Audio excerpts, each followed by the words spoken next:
HarperCollins presents, taken as read, How Labour Won Big and the Tories Crashed the Party. Written and read by Anushka Asthana. Preface. The exit poll.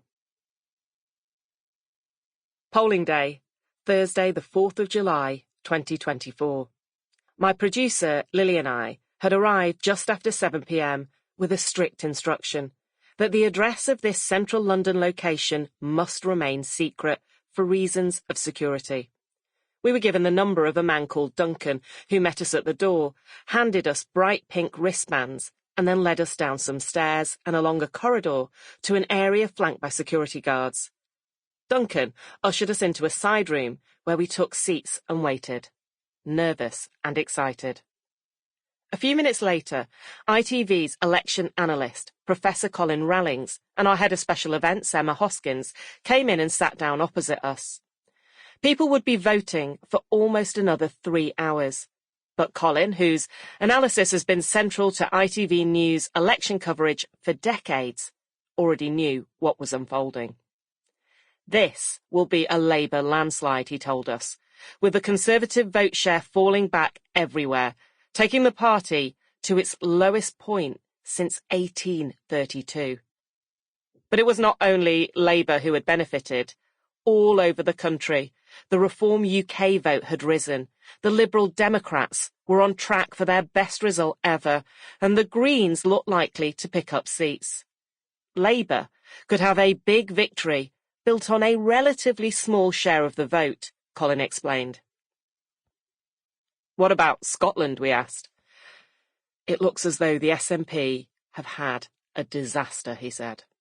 Emma added that the word apocalyptic had been mooted. And we would have the former Scottish National Party leader and First Minister of Scotland, Nicola Sturgeon, beside us in our news studio all night. But for now, we were in the nerve centre of the exit poll. Just metres from where we were sitting, some of the brightest and best analysts and psephologists in Britain, including Sir John Curtis and our team's own Chris Prosser, were huddled together, poring over responses from 20,000 voters at 133 polling stations across the country, crunching and modelling the raw data on behalf of the 3 major UK broadcasters, ITV, the BBC and Sky News. For the first time, journalists like us had been allowed within touching distance.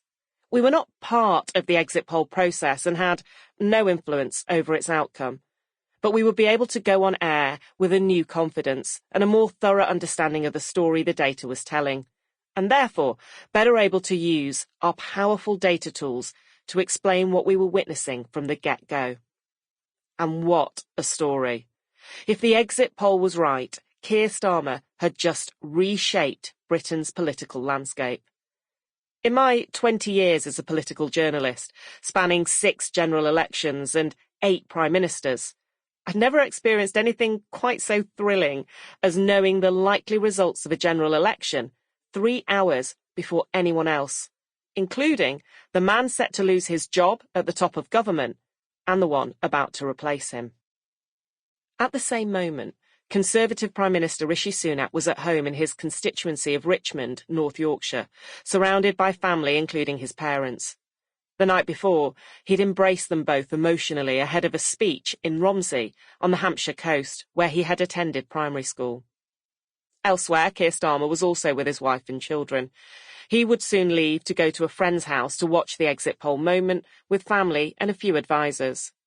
There they ate and drank, but strictly no alcohol.